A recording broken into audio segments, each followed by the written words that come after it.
Today's Diana Prince is Joselyn Martinez. Joselyn Martinez is a New York City based lifestyle and online business designer and the founder of the Modern Woman Mastermind, a chic, personal, and professional development brand helping female business owners use neuroscience tools to focus, prioritize, and reach their goals. She helps women craft a life blueprint that fosters freedom and peace by shedding light on societal expectations and helping let them go.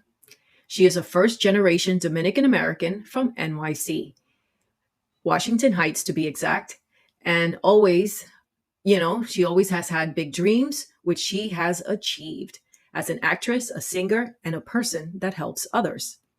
And here's a fun fact. She has also worked as Jennifer Lopez's double and stand-in for the hit series Shades of Blue. So I'm a movie buff, a TV buff, so I had to throw that one in there. And that is why Joselyn Martinez is my Diana Prince today. Joselyn, thank you for joining me on Diana Prince. Thank you for having me. Well, I'm so glad you're on because I just started my business in the full-time space like about a year. And you know how I was in corporate, right? I was in corporate for 30 years. And I know rejection in corporate, right? I've experienced it. The promotion I didn't get, the raise I didn't get, and the project I couldn't launch because everybody else had a say in what I did. And it's disappointing, obviously, but you get used to being in, you get used to it after a while. You know how to navigate. I did it for 30 years. For a certain time, it was the same team members that I dealt with. And I knew exactly what to expect from them. I'm like, man, this thing's not going to go through, but I'm going to pitch it anyway. Right. You kind of, I got used to it. Then I go into the business space and it's different. It feels very different. And that's why I want to jump into a conversation with you because you've been in so many different spaces. I want to talk about your experience with being in different vocations and how you dealt with rejection over the years, because my experience all the same. So I am very curious to see how dealing with rejection changes from one space to another. Great. Interesting. I mean, I hear the stories of corporate and I wonder, wow, I decided not to go into corporate. I graduated from NYU and straight after that, I majored to be a pre-law student. There wasn't exactly a pre-law program, but I majored in political science, which is what a lot of students that want to study law major in, and also American studies to learn about my culture and understand more of it. I was born and raised in New York City. So I've been fascinated about other countries, etc. So it was during the last year of NYU or somewhere in between that I decided, you know what, I'm going to give my dreams a chance. All the ones that I thought maybe I couldn't pursue, I'm going to give them a shot because why not? I'm in this world. This is when I have a chance to do it. Yeah. The first time I applied for a job was when I was studying at NYU and I was scared to death. I was like, oh my God, how am I going to have a job? It's so scary. I hear about interviews. First interview I had, I got the job and I was an administrative assistant. I worked with other people in a company that sold financial newsletters. And I've got to say, I never experienced anything that I feel was rejection that in that space. It was diverse. We had Asian. I was the only Latina, but there was another Latino person working next to me and other people. So it was a very diverse environment. And that was the goal I always had. It's also why I really wanted to go to NYU so that I wouldn't like an outsider because New York City is diverse. And so I didn't experience that there. In terms of rejection, though, when I started going to castings and going to the casting calls, I mean, come on, as actors, the majority of the gigs you go audition for, you're not going to get. There's maybe one spot for that particular role. And you've got hundreds of people, if not thousands, depending on what it is, applying for it or going for it, like auditioning for it.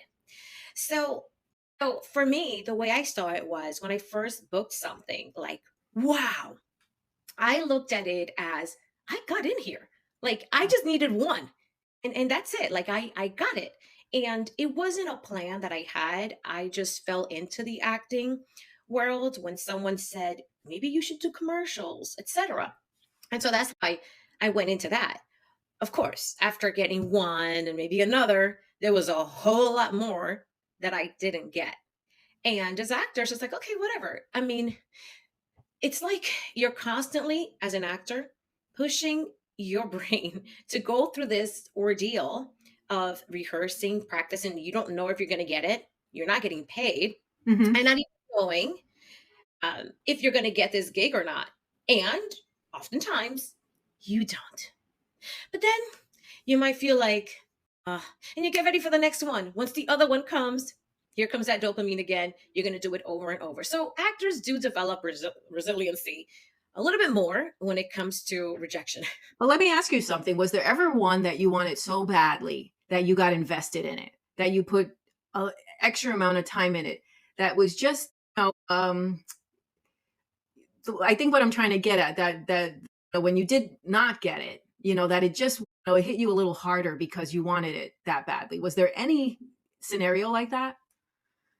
The worst ones were the ones where I got callbacks, and I often got callbacks where it's really like 10% of the people they will call back. So you're so close, but you're so far. Right Mhm. now, those specific ones are like it in a part of the brain that's not even going to remember them. But I will tell you something about when I was doing music and producing a CD and music. I was really vested in it.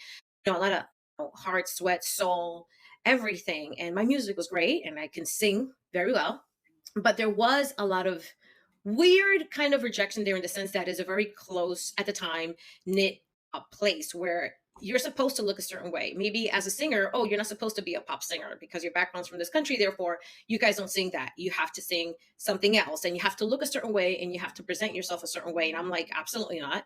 I am not going to sell my soul. I'm not going to be something different. So that one was because I worked really hard for it.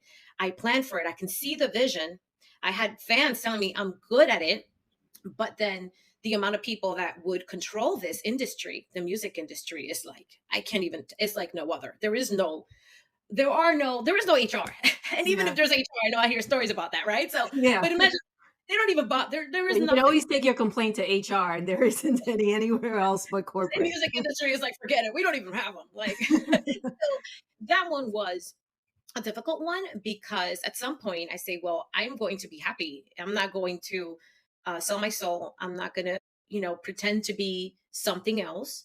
And I'm thankful for the Me Too movement because also there was a lot of expectations from women at the time that people didn't want to say it.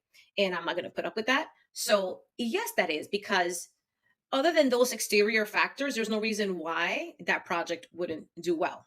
I was Yeah. getting, I would get in, I would get doors open, but then it was just very odd. Sometimes you can't even pinpoint it. But that would say it was that one. Yeah. How about let's segue to your business now, because now, it's a different kind of space, and you're navigating a different environment. Yeah. You're navigating different people. Things are, you're never faced with the same people over and over again. So how do you work through that in your business now? So here's one thing I that the others have in common. I had no control in the other ones. I had no control. I was being told by other people, here's the script, you read it, we might choose you. We might not. And you got to do it and you're not going to get paid and you're going to commute and you're going to go all the way downtown. Yeah. For the other ones, people could love the music all day, but if I don't have the structure to sell it, thank God there is now for people. I was still under other people that feel like they know better, so I am under them. At least in business, I have control and freedom.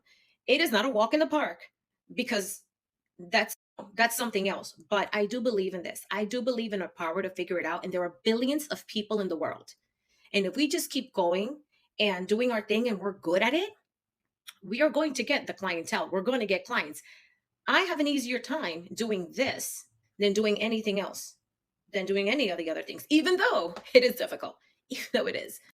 It is. I had just actually, experienced something like that, and it's funny because I went into a bit of a tailspin, right? Because new space, new environment, and everything like that. What you say resonates because you really do have control. I got to the point that I realized, wait a minute, you control this. You control your next step. You control the dialogue here. You just have to figure out what you want. It stems from like your upbringing, and stuff like that. I grew up in the Heights. You grew up in the Heights as well, right? And I had a deal back in the day when I went into corporate, that was just like the Hail Mary. It was just nobody expected you to even leave your environment. The expectations for me was be a secretary at a smaller company, something local, go clean houses or something like that. The fact that I ended up in corporate, always complete night and day. I had a corporate persona, I had my home persona, and they two different sets of friends and everything like that. And there were no Latinas to be found, right? But what's starting to feel different is that where you have to kind of own that you belong, right? Yes. As I'm navigating that, it's still fresh. So the tailspin comes in, and the fact that I don't know where I'm at, I don't know what to do. What am I supposed to do? And then, wait a minute, Mhm. wait a minute. I drive this ship. I have Yes. certain wants. I have boundaries. Once I realized that, it wasn't so bad. So Yeah. supports what you were just saying, because so fresh, just literally a couple weeks ago, just went through it. And that's what catapulted me to have this conversation today. I really want to know what is so why does this feel so intense? And it's just, losing your bearings. And then when you get your bearings, it's just that you drive it. You're the one that has it. So I I fully agree with you.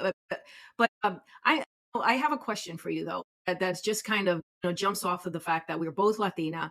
My background, it may be very different than yours, but for me, like just what I just said, that from a generational standpoint, we're both Latinas, but different generations, right? And when I went into corporate, it was supposed to be. It wasn't a space that I felt I belonged in. I just gave you the examples there, but how does that work now? Oh, uh, how does is it any different for Latinas right now in terms of what's out there and how we're all dealing with rejection? Given what makes us different, what makes us unique. Let's talk a little about that. Is it any different? Hopefully, it Don't gotten better. I don't work in corporate, but a lot of my clients do. Hmm. And this is the major complaint I hear. They feel like they can't speak up. And also because they feel or experience that as Latinas, they're not listened to as much. Just what I hear Yeah. from clients and friends.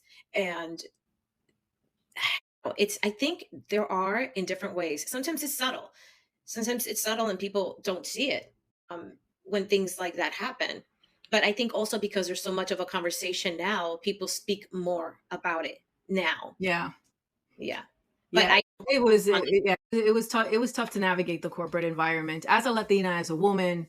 I once had I worked in the law department. I had an attorney who said to me, like, instead of giving me, like, treating me like an adult and giving me the tangible facts, he goes, well, something happened really, really bad and I need this file. I'm like, really? That's what you're telling me? That's how you broke this case down so that I can understand the importance. Really? 'Cause it was kind of insulting. yeah, But but it's, obviously survived it, obviously left it, and for a better life, but still navigating it. So and it really, I guess, then your summary is that nothing, it has changed quite a bit, but still there's some know, semblance of yeah, differences out there. exactly. And but I wanted to touch on the point that you made earlier. Like you said, there was a person a long time ago said, "Oh, you can't look for validation. Can't look for validation. Mhm. Maybe verification, like, yes, this works." And my verification is when I have a client and I do great work and they love it, like, oh my God, yes. I need nothing else than that. I need nothing else than that. And it's the world. It's a complicated place. Mhm. And I made a decision that I'm gonna do what I'm gonna do. I'm gonna focus on what I can do great. And I am not going to push myself to be in places that I don't feel comfortable in. Mhm. And, I went to a school that I was the only Latina in that school. I was a little girl and I was very shy. So I felt very intimidated. But it was also because I was coming from such a different place. And I'm like, this is so completely different. And kids weren't great with me, but it was also because I didn't speak up because I did create some friends. I did make some friends. Mhm. And I don't think Ah. it was ever about race. No, I don't think so. And I saw people from other races and they got along just great. They were raised together. Sometimes it's something about class as well. I mean, meaning like where people feel like what social class you come from. I Mhm. think that it has to do with that as well. And so when I moved out of there and I went to another school, all the teachers love me everywhere. Like I don't remember, I don't know if I had an issue with a teacher, but I can't say I felt like someone treated me differently. I did have a good experience. So I can't say that. I think sometimes it's subtle, like rejection. So Mhm. in business, if maybe there's only a certain group of people doing business with me that's saying something, but we also have to show that we are willing to work with everybody else and be diverse, if that makes sense. It Because does. yeah, when I went to NYU, most of my friends were people of color and Latinos because I felt comfortable there. Mhm. So if that's what we're going to do, then that's what we're going to attract as well. Mhm. In that sense, and there's a lot of because people want to celebrate their communities and feel included. There are a lot of communities that now are particularly for this, like either for a person of color or not. So it's just getting even more confusing. So you know what I can do? I can believe in myself, not reject myself, push forward, and I don't care if anybody's going to reject me because I'm great at what I do. I really don't care. I don't care. There's billions of people in the world. Good, good. That's actually good. I'm learning to carve the path right now. It feels like it's a jungle over what? Well, maybe you're realizing something about the world. It's like, oh, now I have to realize, yeah, yeah, Yeah, there's a big world out there. That's literally what I'm learning. For any woman who's out there, just a quick question for you. You laid out a lot of good insight here, but if there's any woman out there that's navigating a new environment and maybe it's not the one that she feels that she belongs in, so I know that as business owners we can choose now, and to your point, but let's say it's a new environment, a new world, and maybe whether she belong feels that she belongs in it or not. What would you say to that woman? What advice would you give her to help her handle it better? don't waste your time. Create your own space. Yeah. I'm creating my own group I because know. I'm not wasting my time. I'm not wasting my Yeah. time. I'm not like gonna deal with microaggressions of people that want attention and want to be on top of somebody else and do like no, make my own space. Yeah. Create create your space. Yeah. I like that. I love it. I love it. We have more control than we think we do. And that is basically what it stems to.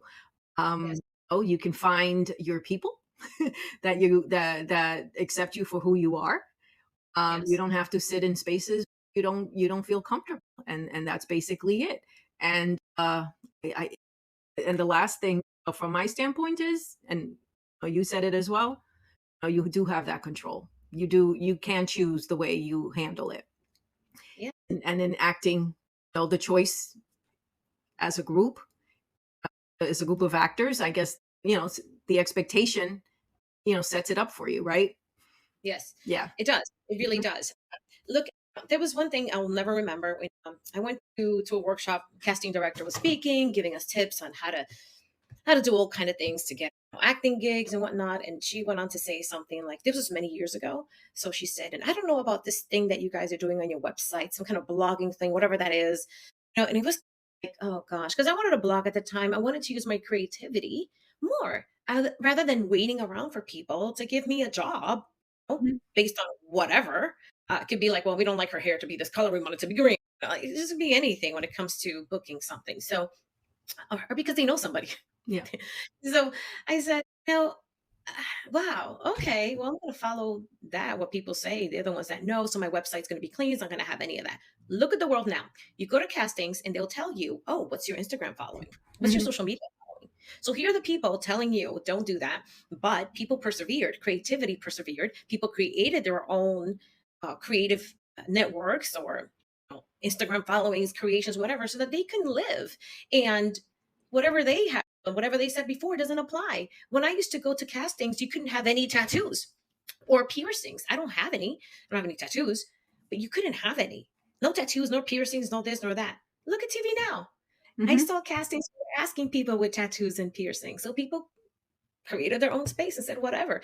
It wasn't hard. I mean, it wasn't difficult for people. It wasn't I difficult for like that. people. I like that. And actually, I was just watching a show the other day, and the founder of FedEx, right? He presented the idea of what FedEx does today to a professor, to one of his professors, as his, I believe it was his thesis. Don't quote me on it, but he got a C. So therein lies the problem. Go with your passion. Don't I listen mean, to maybe what he wasn't a somebody great else writer. He didn't. Maybe he has wasn't a your great writer. vision. Listen, he's another human being. It's another human being. Yeah, It's and another. people don't necessarily can't see your vision, and what their thoughts aren't necessarily, where you don't necessarily align with yours, and it's okay. So if they say no, this is not the way I want to go, then that opportunity go and go on to the next one, right? Most of the people that create something new or whatnot have done so because they had obstacles or someone said no, etc., and they persevered, and they are the ones that make change too. Yeah. They're the ones that make change. So yeah. Well, Jocelyn, it was a great conversation, and really great insight. And it makes me it makes me feel good. I know I'm on the right path, obviously, but it's good always to talk to another business owner and get your insight. If I'm dealing with it, there are other business owners out there dealing with it. So it's always good to put it out there and inspire other women to just keep going and carve their own path. So Yes. I want to I'll just close it out. And for anyone who's listening, if you want to learn more about Joselyn and Joselyn Martinez Inc., the Modern Woman Mastermind, I've listed the websites in the description. Joselyn, thank you for joining me. Thank you. Thank you everyone for listening.